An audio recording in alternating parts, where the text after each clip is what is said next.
gypsy moon, I wandered near and far, looking for the mystery beneath the northern star, looking for the pot of gold at the rainbow's end, hoping that I find it soon beneath the gypsy moon. Hi, welcome to Be My Guest. This is Jan Lewis. Today we have the program director of the Walden Behavioral Center, Behavioral Care, right, in Milford, right next door, Laura Raias, right, Raias? And when did I read about this Walden Behavioral Care? Do you remember what article it was in the paper? Was it one of the Sunday papers, or maybe the Blackstone Valley Express that comes out? It was one of them. It may have been in both back in December.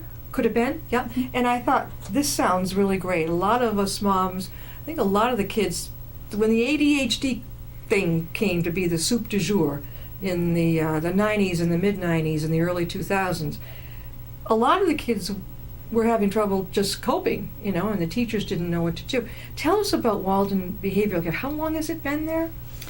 Walden Behavioral Care opened in 2003, but the Milford site's brand new. We opened our doors in December of 2016. And we also have sites throughout New England. There's now 8 clinics, as well as an inpatient and residential unit in Waltham. In Waltham. So if a young person comes in, let's say through the Milford ER, they do have a psychiatric ER over there. And you say it's residential, so they could transfer, if there's a bed, over to Walden? That is, what are some of the issues that the children are dealing with, and what's the age group you have? It's a really great question. We have kids as young as 6 who we've treated, and up to really any age, upper 70s. And we've it's seen for everybody, not just the everybody. kids. Yeah. Oh, okay. We've seen an influx in younger kids recently. With our really young ones, we tend to see more ARFID, which is avoidant restrictive food intake disorder, more commonly referred to as extreme picky eating. So these are the kids that eat maybe 1 or 2 things and will refuse or reject anything else. And it may be because of the texture of the food or the temperature or the appearance. Or it may be because they're afraid of choking or vomiting or getting sick from it. And we also see a fair amount of restriction and fear of gaining weight or being fat in the young kids. And then as we approach puberty, we see increasing amounts of bulimia, binge purge behavior, exercise, bulimia, as well as straight anorexia and binge eating disorder. I didn't know that they had. Now it's located on East Main Street. Is that Route 16 through town, or no? That is, yep. I thought maybe it was 109. But if you're going through Milford, are you heading in the Holliston direction or Mendon direction? We're right next to the Prezzo Grill, as well as across the street from the Nissan dealership. The Nissan? Yeah. That's 16? Okay, so that's heading for Holliston. Yep. And it's up there, and is it like a home environment, a group home environment, or is it a more modern building, a facility? It's an office building, but we've done a really nice job creating an environment that's warm and inviting. The colors, the decorations are very, very welcoming to people who've never been in mental health treatment or behavioral health care before. It's hard. I know that, when these kids go, even an adult, go to an ER in a hospital, boy, is it tough to get admitted these days. I mean, it seems like you have to be either homicidal or suicidal to get admitted. So, but I remember back when my son was growing up, they would hold them in the ER until they could find a bed. It could be in Northampton, it could be Holyoke, it could be far away. If you're, a good parent, you're going to drive down there to visit them. But that's pretty far. This is great. Do you take a lot of patients who have bipolar and schizophrenia type of thing? Our Milford location specializes in eating disorders, but we do see some folks who have both mood disorders as well as eating disorders. Yeah. One of the things that's really nice about Walden is that we have a continuum of care. So if someone is seen in the ER and doesn't necessarily need a hospitalization, they can go home that night and then come back to the day program or evening program and be treated within their community. That's great. I like the idea of the day program. I know AdCare out in Worcester has a day program. Do you ever find it comorbid, with the an addiction along with the illness that they're trying to deal with? Yeah, there's a very high co-occurrence rate. I'm not sure the exact statistic, but someplace around 50 to 70% have some occurring That's really disorder. hard. What do they call it? Dual diagnosis. Dual if along with the bulimia and the anorexia. It's not just for girls, right? No, absolutely not. At least a third of the individuals we treat are males, and we've seen increasing numbers throughout all of our programs. A lot of the autism spectrum, the children who I've seen that they are extremely fussy. It's like they don't want to budge or change. They hate change, right?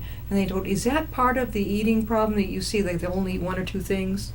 There's a higher rate of ARFID amongst those on the autistic spectrum.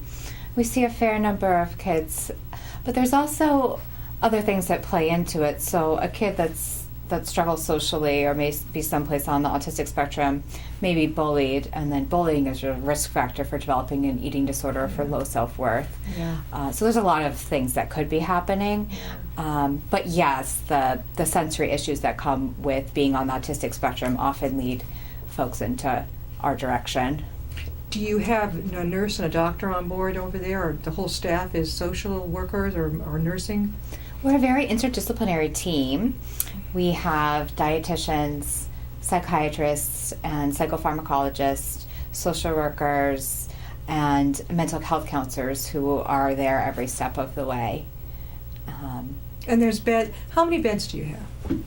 So we have both an inpatient psychiatric unit as well as an inpatient eating disorder unit. In total, there's 46 beds amongst those two. We also have a residential unit that treats adolescents and a residential program for adults, and those each have a good number of beds as well. So you said it goes up to the age of 70. Do you find many seniors who have eating disorders? We do. I would never think about that. It can go unnoticed. I mean, are they trying to save money, or is it just they think they're too fat?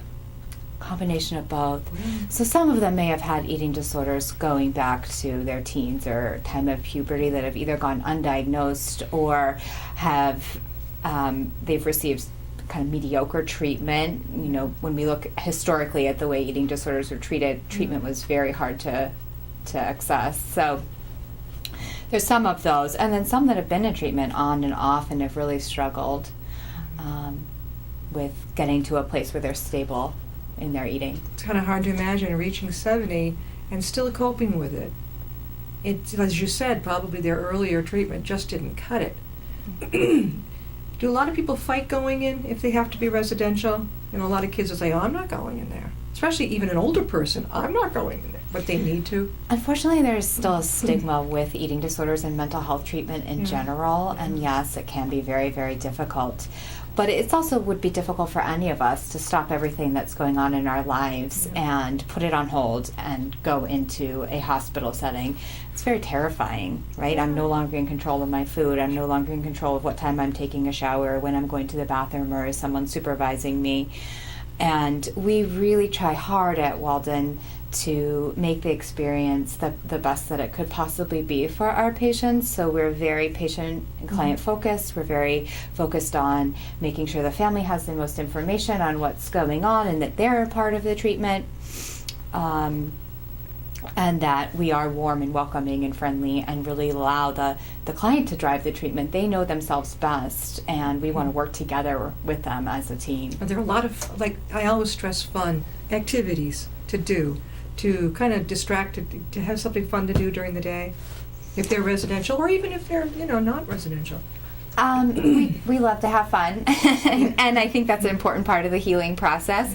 But we will, we do try to add humor and add creative outings and things like that to mix up the day a little Arts and bit. crafts, that type Absolutely. of thing. We're talking with Laura Raias, and she is the program director for Walden Behavioral Care, right over here in Milford. And it's 2 years old, did you say, or how old is it? It's this one. Milford opened in December of 2016, so it's brand new. Oh, okay, so this is the brand new one. And there's another one you mentioned. Where is that located? We actually have 8 clinics. 8 in Massachusetts? And Connecticut, including Massachusetts and Connecticut. But we have a Braintree, Waltham, Peabody, Worcester, Amherst, now Milford, as well as a Guilford and South Windsor, Connecticut I didn't know Worcester had one. Yep. Where is it located in Worcester? We're in the Technic Square area, down by Yeah. Worcester State. Park Avenue? Yep. Yep. I didn't even know they had one down there. Yeah. If parents, family members are struggling and would like to know more about it, how could they reach you over there? And how could they get a hold of them? We can be reached online or via telephone. Our website has an online inquiry form if that's more comfortable. Otherwise, they can give us a call at the clinic and we will get people in right away. Do they have to be referred by a doctor or usually for their health insurance reasons?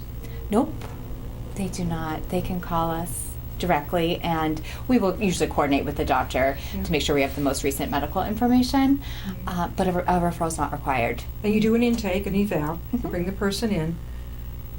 Depression and anxiety must be a big one. Yep.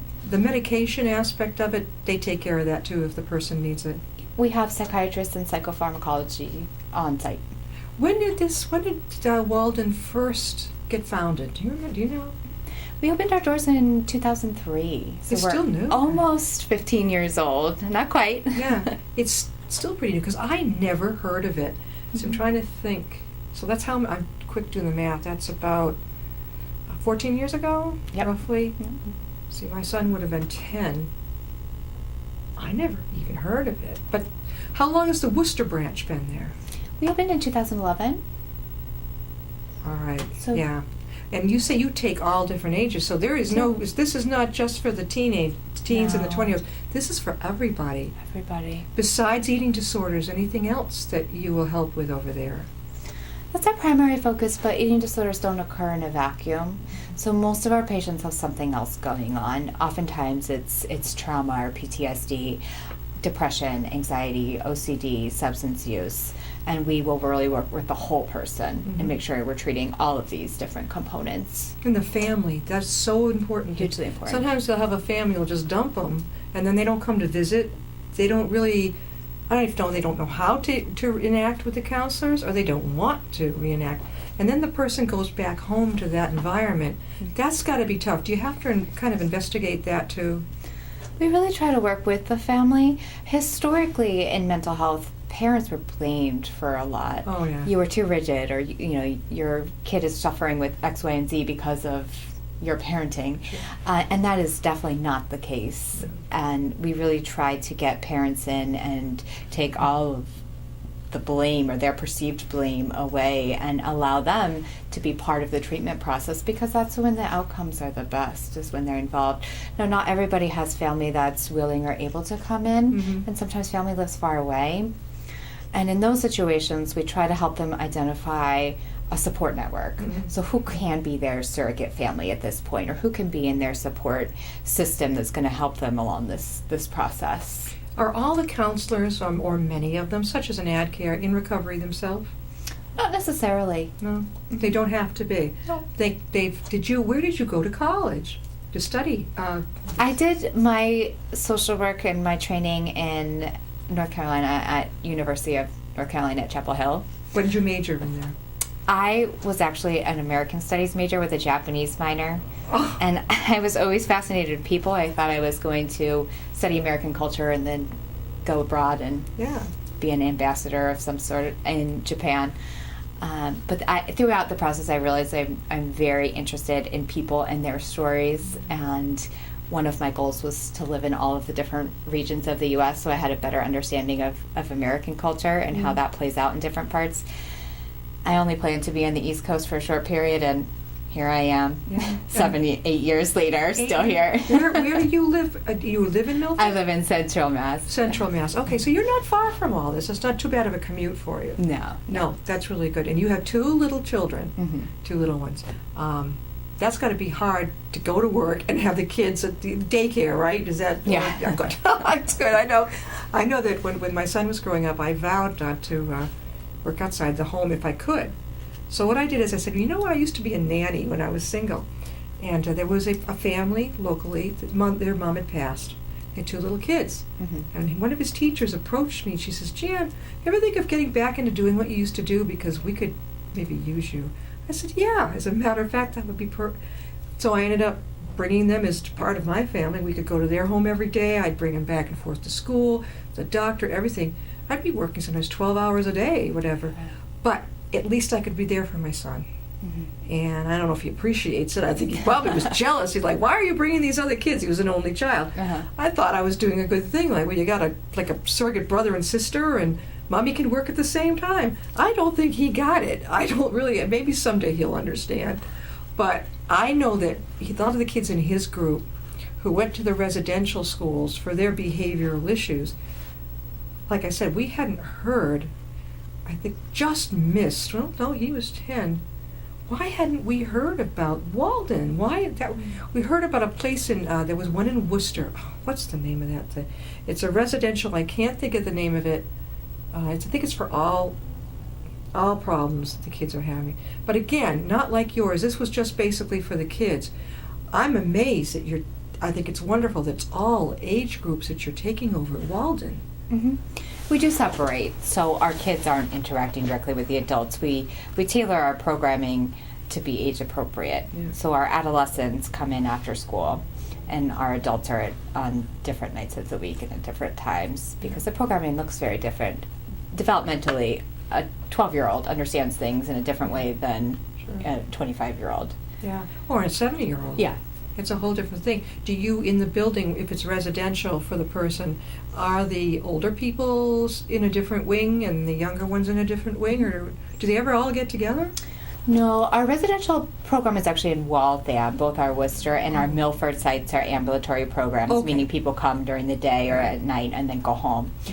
Our residential program in Waltham is separate. The adults and the kids don't interact. We keep them separate. So Worcester is also a day program. It is, yeah. Okay, I misunderstood. Okay, so Milford and Worcester are day type of program. What if the person is, say, on Medicaid and has no transportation? Does the little van, you know those vans that go on the taxi? Do they PT1. They bring them there. We can arrange that, yeah. There's you probably know about Riverside Community Care, the big counseling right here in right here in Upton. There's another one. Wayside? Yes, Wayside. That's right up in Milford. They must be thrilled to know that you're there, and they can connect and take up a patient of theirs and connect you with them also. So they get the best of both worlds, maybe, or do they just get Absolutely. one? We have a really nice working relationship with them. Yeah. And it's great for them to know who to send somebody that's struggling with an eating disorder to. It's a very specialized form of treatment, and being able to identify that we're here in the community and their patients and clients don't have to travel very far is really nice. Laura, many people who get into the helping fields saw a family member, somebody with a particular problem. Did you see that in your family, the eating disorders and all? Yeah, I actually have a sister who has one, and that was really what inspired me to get into the field, because it was upsetting that she'd be bounced from place to place and not be able to get the help that she needed. Yeah, very important. After you graduated from North Carolina University, then what did you do? How did you finally get to this point where you're in this great type of thing, helping people with this disorder? I really always had a passion for eating disorders because of my sister and watching her struggle. And after I finished my undergrad degree, I actually stayed in North Carolina to continue to do my graduate work. And then I built a broad foundation and found my way back into the eating disorder field. Do we need a lot more staff, more counseling for this, do you believe? With eating disorders in general? Yeah, focusing more on that. Not as many. That we need more. We definitely need more. We definitely. You hear that out there? If you're a high school student, or what are you thinking? You're going to college, or you want to learn more.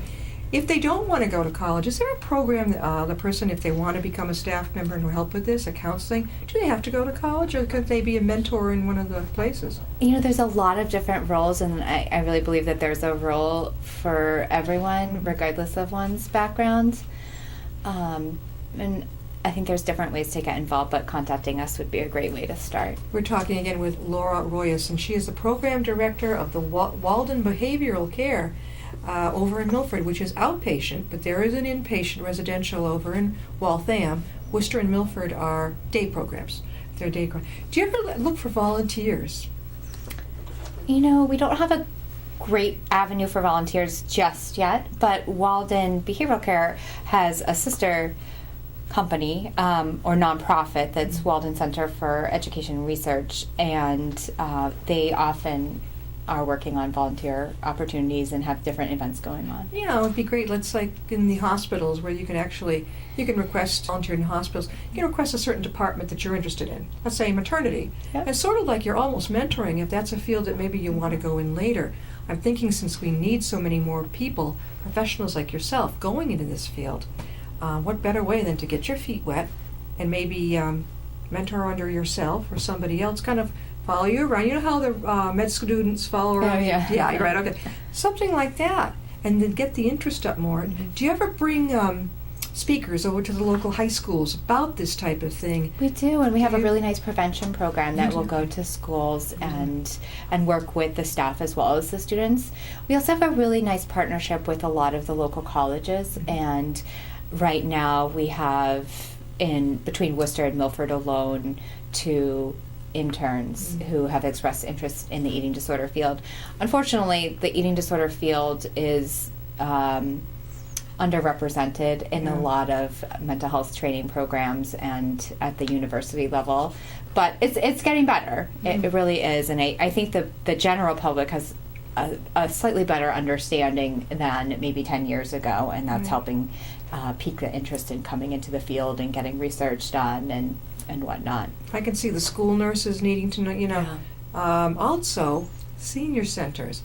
Directors of senior centers might notice that Mrs. Smith or Mr. Smith aren't quite, there's something peculiar about what they're doing with food. You know, they can take, this person isn't really eating, and yet they're attending the event. Very often they'll feed other people. I've noticed this. A person with an eating disorder will concentrate, well, has this person been fed and this and that? But they don't. That's rough. I had a friend once, years ago, and I invited her to dinner. I wasn't quite with it yet as to what bulimia was about. I knew about it, but I didn't realize she was actually going to do it. I fed her dinner, I'd cooked dinner, she disappeared into the bathroom. And she came and I said, basically, you didn't, did you? And she goes, yes. It was hard for me to wrap my mind around it. I gave her a hug. I said, I feel so badly for you, but it was hard to wrap my mind around why you'd sit down, and eat a perfectly good meal and then kiss it goodbye. That's basically what happens. And with anorexia, they have these, they pick at it. And how many calories a day are they not getting? It really depends on the person, but some people will restrict to under 100 calories a day. And you can die. It's actually the most fatal mental illness that there is. When people come over to Walden and Milford, is there a point where you say, something, this guy and gal has to be actually hospitalized now and they have to have an IV to stay alive? It does happen. It does We happen. really try to work with providers in the community and get people help before it gets to that level. But we do have a fair number of people that come in and have been struggling for a really long time. Yeah. And we feel that they need inpatient level of care based on their medical necessity. The older a person becomes, you mentioned that sometimes in the early years they didn't get the proper treatment. Mhm. The older a person becomes, you would think that the habit would become harder to break. Mm-hmm. Do you find that?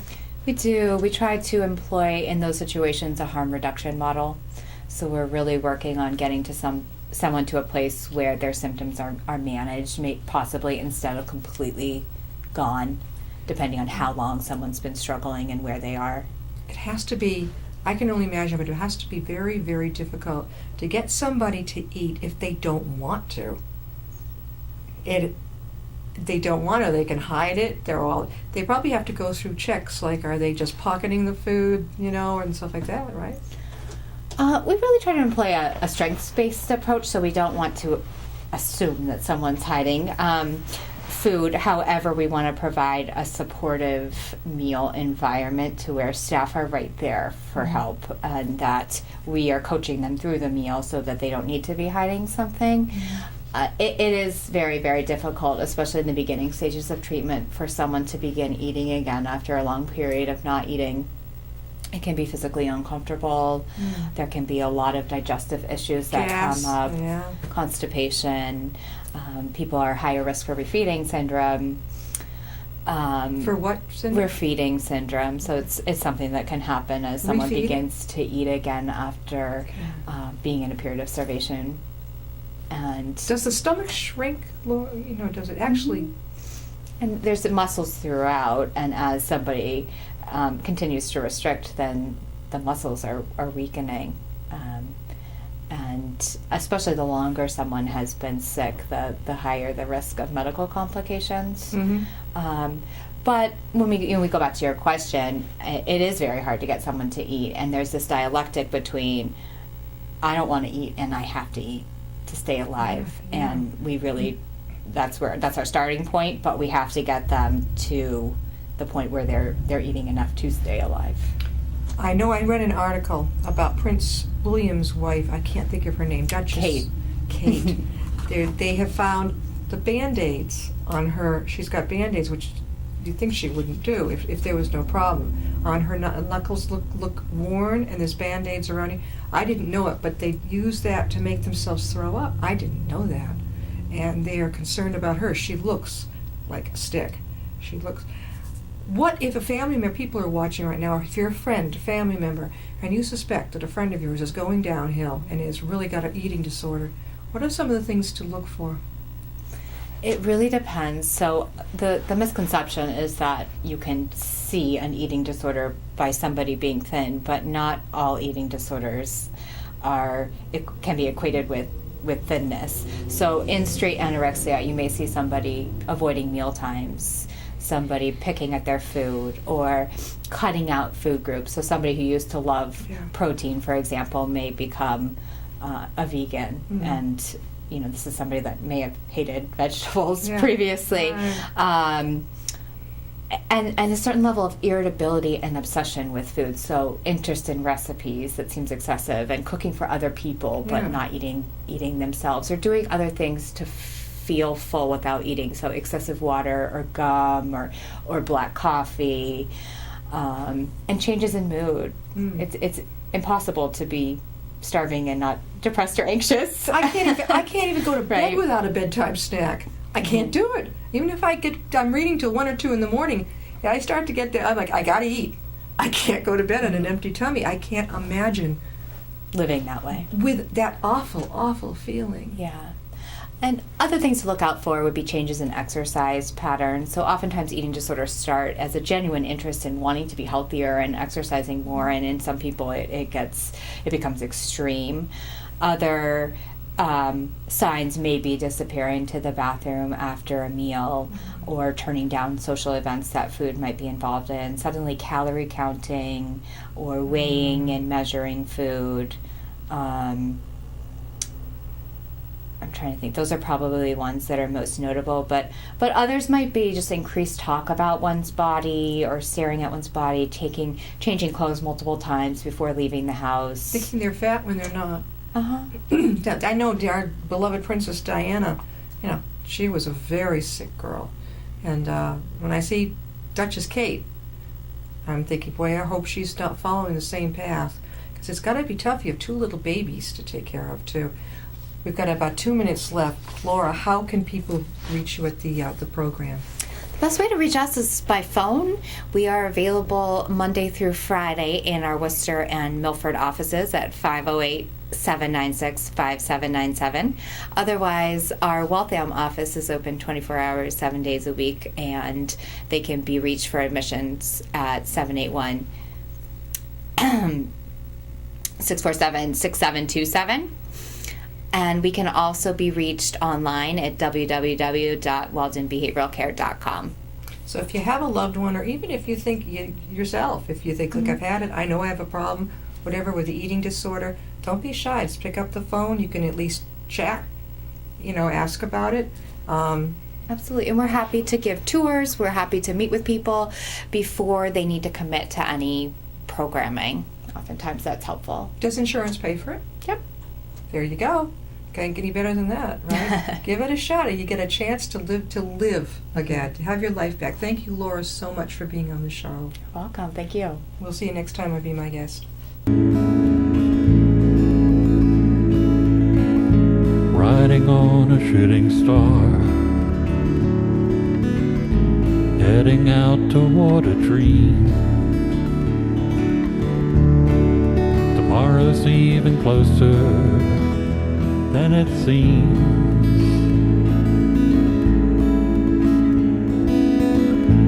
Moving through the cloudless sky, heading out toward the moon.